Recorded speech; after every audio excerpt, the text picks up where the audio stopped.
السلام علیکم. گرے لاؤنج کے پلیٹ فارم کے ساتھ میں ہوں عائشہ رانا. ہمارے ساتھ موجود ہیں ذریعہ ہاشمی صاحب. ذریعہ ہاشمی صاحب, میرا آپ سے ایک سوال ہے. گزشتہ کچھ برسوں میں ہم نے کچھ خبریں دیکھیں جو گردش میں آئیں کہ خاص کر دارالحکومت کی کچھ تعلیمی اداروں نے اسٹوڈنٹس سے لے کر ٹیچرز کے ڈریس کوڈ پر پابندیاں لگا دیں کہ کوئی شخص قابل اعتراض لباس پہن کر یونیورسٹی کا گیٹ کراس نہیں کر سکتا. اسٹوڈنٹس کے بیچ میں اتنا فاصلہ رکھنے کا کہا گیا کہ اگر ایک خاتون اسٹوڈنٹ اور ایک مرد اسٹوڈنٹ اتنے فاصلے پہ نہیں بیٹھیں گے تو انہیں اتنا جرمانہ کیا جائے گا. اس کے کچھ عرصے کے بعد ہمارے وزیر اعظم صاحب ایک سٹیٹمنٹ جاری کرتے ہیں کہ جتنی معاشرے میں اس وقت غلطیاں اور کوتاہیاں چل رہی ہیں وہ لوگوں کے قابل اعتراض لباس پہننے کی وجہ سے چل رہی ہیں. حال ہی میں ہم نے ایک سٹیٹمنٹ سنی, ایف ڈی ای کی طرف سے ایک سٹیٹمنٹ جاری کی گئی کہ کوئی بھی خاتون استاد, خواتین اساتذہ قابل اعتراض لباس پہن کر کسی بھی تعلیمی ادارے میں داخل نہیں ہو سکتی. اس بارے میں آپ کی کیا رائے ہے؟ اچھا, میں آپ کے سوال کو 2-3 حصوں میں تقسیم کر کے اب جواب دینے کی کوشش کرتا ہوں. پہلی بات تو یہ کہ مردوں پہ بھی اس طرح کی پابندیاں لگائی جاتی ہیں. کیسے؟ ابھی ہم پرٹیکولرلی کارپوریٹ کلچر میں جب دیکھیں نا تو ہم نے نوکریاں کی ہیں, میں نے بھی بہت نوکریاں کی ہیں بہت سے اداروں میں. وہاں پہ اپوائنٹمنٹ لیٹر ملنے کے بعد ہمیں اکثر بتایا جاتا ہے کہ بھائی آپ نے ٹائی پہن کے آنا ہے, آپ نے جیکٹ پہننی ہے, آپ نے پینٹس پہننی ہے, ڈریس پینٹس, جینز نہیں پہن سکتے, اور اگر آپ نے شلوار قمیض پہننی ہے تو جمعے کے دن پہننی ہے خالی, اور اس پہ بھی ویسٹ ہو, ویسٹ کوٹ ہو, یہ ہو, فلاں ہو. ہم تو تسلیم کر لیتے ہیں بھائی, ہمیں تو اعتراض نہیں ہوتا. کیوں؟ کیونکہ ہمیں پتہ ہوتا ہے ہم نے روزی کمانی ہے, رزق کمانا ہے, تو ہمیں جا کے گھر کو چلانا ہے. اور کئی جگہ ایسی ہیں جہاں پہ بہت سختی سے اور بھی عجیب عجیب ڈریس کوڈز ہوتے ہیں, یونیفارمز ہوتے ہیں, ڈانگریز ہوتی ہیں, عجیب عجیب چیزیں پہننی پڑتی ہیں. سب مرد اعتراض نہیں کرتے. خواتین کو بھی چاہیے کہ اگر تعلیمی اداروں میں یا دینی درس گاہوں میں کہیں پہ اگر خواتین نے آنا ہے تو وہ حجاب کر لیں یا وہ ڈریس کوڈ اس طرح کا رکھ لیں جو وہ ادارہ ان کو کہہ رہا ہے تو وہ کر لیں. نہیں کرنا چاہتے دونوں, مرد بھی اور حضرات بھی, تو وہ ادارہ چھوڑ دیں, وہ کسی اور ادارے میں چلے جائیں. ایک بات یہاں تک تو مجھے بھی سمجھ میں آتی ہے بات کہ بھئی ایک ادارہ ہے, ایک انسٹیٹیوشن ہے, ایک کمپنی ہے, وہاں پہ آپ کو فلاں ڈریس کوڈ یا یونیفارم میں آنا ہے, تو آپ نے آنا ہے تو آئیں, نہیں آنا ہے تو آپ ریزائن کریں یا وہاں پہ ایکسیپٹنس نہ لیں, کسی اور ادارے میں چلے جائیں اگر آپ اتنا آپ کو اس سے پریشانی ہوتی. حکومت, اور وہ بھی حکومت پاکستان, جو آپ پچھلی نشست میں ہم نے ڈیموکریسی کے اوپر گفتگو کی تھی, جو ایک ڈیموکریٹک گورنمنٹ ہے جس کا حکمران ایک عام انسان کے ووٹ سے جڑ کے, عام انسانوں کے ووٹوں سے جڑ کے بنا ہے, اس کے پاس کیا اختیارات ہیں کہ وہ ڈکٹیٹرشپ کی طرف جائے؟ یہ ڈکٹیٹرشپ کا رجحان ہے کہ حکومت کا جو سربراہ ہے وہ کہتا ہے کہ مجھے آج خواب میں آیا کہ پردہ ہونا چاہیے, تو اگلے دن میں نے ٹی وی پہ آیا کہہ دیا کہ پردہ ہونا چاہیے. یا مجھے آج خواب میں آیا کہ شراب نعوذ باللہ استغفر اللہ حلال کر دی جائے, تو وہ اکھل کر شراب کے ٹھیلے لگا کے بیٹھا. یہ ہم نے ہسٹری میں دیکھا ہے, میں نام نہیں لیتا, یہ سب کو پتہ ہے کہ کب شراب حلال کر دی گئی تھی, کب یہاں کیبرے میں ڈانسز چلتے تھے, یہ سب کو پتہ ہے. کیوں؟ کیونکہ ہمارا جو بھی حکمران ہوتا ہے وہ سول ڈکٹیٹر ہوتا ہے یا ملٹری ڈکٹیٹر ہوتا ہے. تو پھر جمہوریت کہاں گئی؟ تو پھر اب اگر جمہوریت کا سسٹم ہے اور اگر آپ کو عام انسان کے, عوام کے ووٹ پرائم منسٹر بناتے ہیں, تو آپ کو اس طرح کے بیسک ڈیسیجنز جو لوگوں کو ہرٹ کرتے ہیں, لوگوں کو ڈیمیج کر سکتے ہیں, لوگوں کو تنگ کر سکتے ہیں, اس کے لیے ریفرنڈم, عوامی پول کر دینا چاہیے. امریکہ میں بھی ہوتا ہے, دنیا میں ہر جگہ ہوتا ہے, جہاں جہاں یہ کفر کا ڈیموکریٹک سسٹم ہے وہاں عام عوام کی رائے کے اوپر سسٹم کا رجحان ہوتا ہے کہ بھائی ہم آج سے یہ تصور کر رہے ہیں کہ یا تو پارلیمنٹ میں بل پاس کریں گے یا عام عوام کے رائے دے دیں. پارلیمنٹ میں بل پاس کرنے کے لیے اتنی اپوزیشن اور اتنے آپس میں پارٹی کے اندر ہماری جیتی ہوئی پارٹیز 3 دھڑوں میں تقسیم ہو جاتی ہیں. اتنا کانٹرڈکشن ہے پارلیمنٹ میں کہ وہ ایک دوسرے, اپنی پارٹی کے لوگ ایک دوسرے سے اختلاف رائے رکھ کے لڑ رہے ہوتے ہیں. یہ آپ کو بھی پتہ ہے, آپ اگر قومی اسمبلی کے اجلاس دیکھیں تو وہ سرکس زیادہ نظر آتی ہے, اجلاس کم نظر آتا ہے. اور اس لیے اگر آپ نے اس طرح کے ڈیسیجن لینے ہیں اور وہ بھی جمہوریت کے کفر کے سسٹم میں رہتے ہوئے لینے ہیں, تو آپ عوام پہ چھوڑ دے رہے ہیں. آپ عوام کو ڈیسیجنس دیں. ابھی آپ الیکٹرانک ووٹنگ مشینس کی گفتگو سن رہے ہیں آج کل, اس کے اوپر ایک الگ بحث چلنا شروع ہو گئی ہے. اگر الیکٹرانک ووٹنگ مشین لا سکتے ہیں تو الیکٹرانک پولنگ مشین بھی لا سکتے ہیں. اس طرح کی چیزوں کی ریفرینڈم مشین لا سکتے ہیں جس میں آپ پوچھیں عوام سے پردہ نہیں پردہ, گانا بجانا نہیں گانا بجانا, شراب نان شراب, اسکولوں میں ٹیچرز کا dress code non dress code, uniform ڈالیں. میرا آپ سے یہاں ایک سوال ہے, ہم نے بحیثیت قوم جب بھی کسی نظام کو اپنانے کی کوشش کی ہے تو ہم نے کبھی اس کو مکمل طور پہ نہیں اپنایا.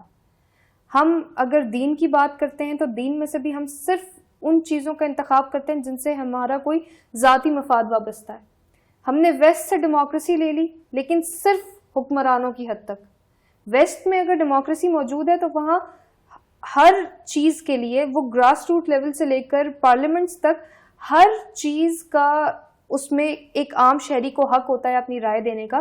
تو یہاں یہ سسٹم اگر رائج ہے ڈیموکریسی کا, جمہوریت کا, تو یہ مکمل طور پر رائج کیوں نہیں کیا جاتا؟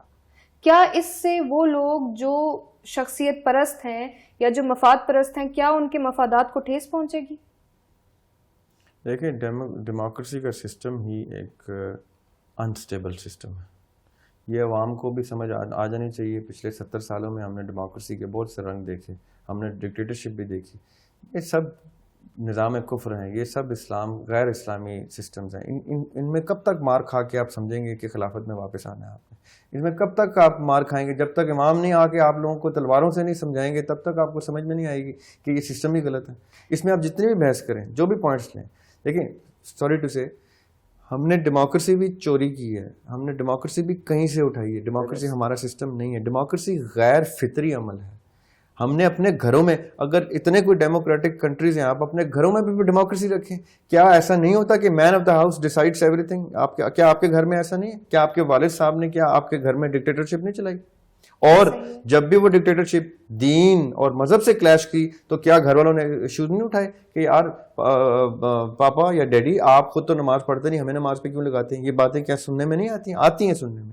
کہ جب آپ باپ کے کریکٹر کے اوپر کوشچن کر لیتے ہیں, جب وہ کوئی آپ کو ایسا کوئی حکم دے جو خود جس کے اوپر عمل نہ کرتا ہو, قول و فعل میں تضاد ہو, تو اس کا مطلب ہے کہ آپ کی بیسک ایتھکس, بیسک مورلز گھر کے اندر برقرار رہتے ہوئے ایک مین آف دا ہاؤس کے حوالے سب کچھ کر دیتے ہیں. لیکن جب آپ سڑک پہ آتے ہیں تو آپ کہتے ہیں کہ ہم ووٹ ڈالیں گے. پھر یہی کچھ ہوگا. آج پردے کے اوپر بحث ہے تو کل کسی اور چیز کے اوپر ہوگی, پرسوں کسی اور چیز پہ.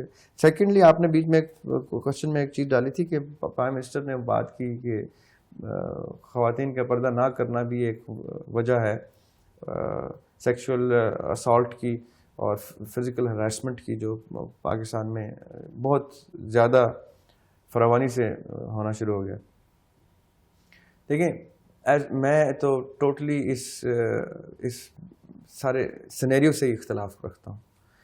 ایک جمہوری ملک کا سربراہ جو آج ہے کل نہیں ہے, کل اسی کے اپنے چہیتے اس کے خلاف ہو کے اس کے دوسری پارٹی کو ووٹ ڈال کے اس کو اتار دیں گے.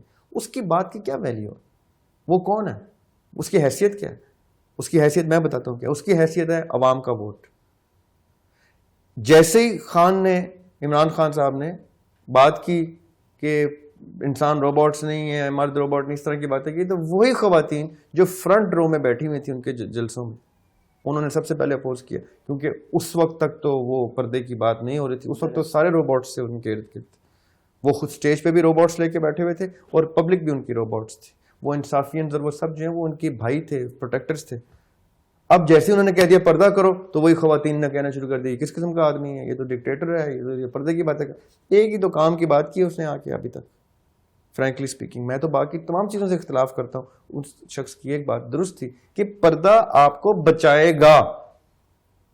اگر آپ پردہ نہیں کریں گے تو آپ اٹریکٹ کریں گے مکھی مچھروں کو اپنے اوپر.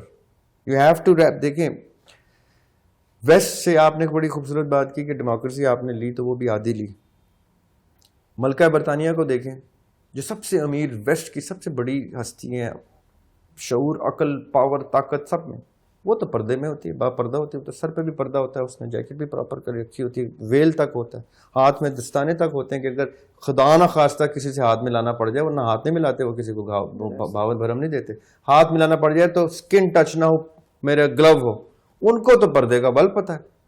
ہماری بیویوں کو ہم کہہ دیں کہ بھائی تم بھی ملکہ برطانیہ جیسے کپڑے پہن لو، تو کہتے ہیں او توبہ توبہ، تم نے یہ کون سے فنڈامنٹلسٹ قسم کا آدمی آ گیا ہے. ملکہ برطانیہ کیا فنڈامنٹلسٹ اسلامسٹ ہے؟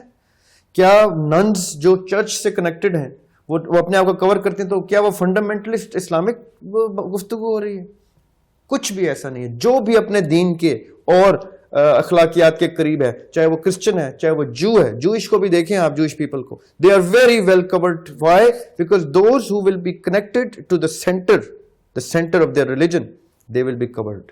چاہے وہ ایلیٹ موسٹ ملکہ برطانیہ ہو، چاہے وہ ایکسٹریم موسٹ کوئی نن ہو، یا چاہے وہ اسلامی اقدار کو فالو کرتے ہوئے کوئی مومنہ ہو، وہ کورڈ ہی رہے گی. اگر یہی بات، اسی قسم کا کوئی بیان دور خلافت میں دیا جاتا کہ تمام لوگ پردہ کریں، اور ظاہر ہے اس وقت روایات یہی تھی، یہ تو بعد میں ہم نے جمہوریت کا نظام اپنا لیا، تو آپ کے اندازے کے مطابق کیا لوگ اس وقت بھی ایسے ہی اس کے خلاف بغاوت پر اتر آتے؟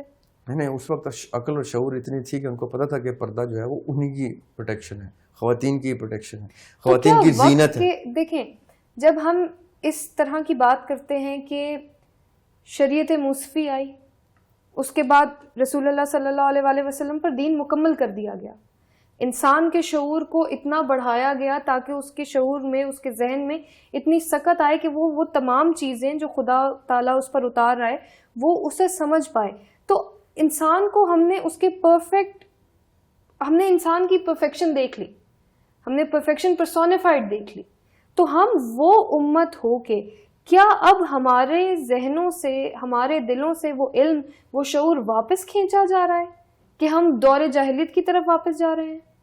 جی، کھینچا نہیں جا رہا، ہم رد کر رہے ہیں. ہم سے کون کھینچ سکتا ہے؟ مولا علی نے کیا کہا تھا کہ علم وہ دولت ہے جو کبھی چوری نہیں ہو سکتی. تو ہم سے چوری نہیں، ہم نے وہ دولت ایکوائر کرنی چھوڑ دی ہے. وہ دولت ایز اٹ از پڑی ہوئی ہے، ہمارے غلاف چڑھے ہوئے قرآن پاک میں پڑی ہوئی ہے. ہم نے غلاف نہیں اتارنے، ہم نے اس کو سجا کے رکھ دینا، ہم نے وہ دولت ایکوائر نہیں کرنی. یہ ہمارا رجحان ہے، چوبیں گے، چاٹیں گے، اس کو رکھ دیں گے الماریوں میں. وہ دولت سیف پڑی ہوئی. قرآن پاک کا ہماری شادیوں میں صرف اتنا رول ہے کہ جب آپ بیٹی رخصت کریں تو اسے قرآن کے سائے میں رخصت کریں.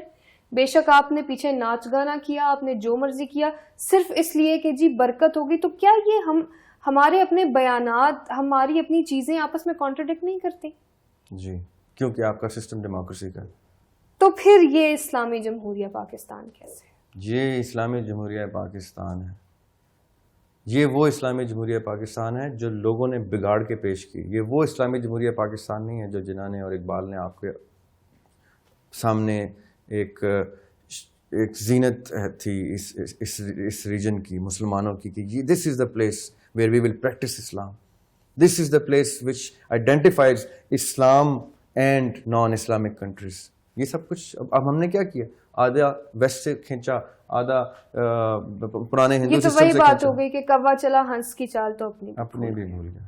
جی، آپ کی باتیں خاصی کرخت ضرور تھیں، لیکن جو باتیں آپ نے کی میں اس سے کسی حد تک متفق ضرور ہوں. سچ کڑوا ہوتا ہے، درست بات ہے، لیکن اب لوگوں کے لیے یہ کس حد تک وہ ان چیزوں کو ہضم کر سکتے ہیں، یا ان کی برداشت میں یہ باتیں آتی ہیں یا نہیں آتی، اس کا فیصلہ ہم اپنے ناظرین پر چھوڑیں گے. ہم کسی اور ٹاپک پہ آپ کو اگلی نشست میں ضرور دعوت دیں گے. بہت شکریہ. Thank you.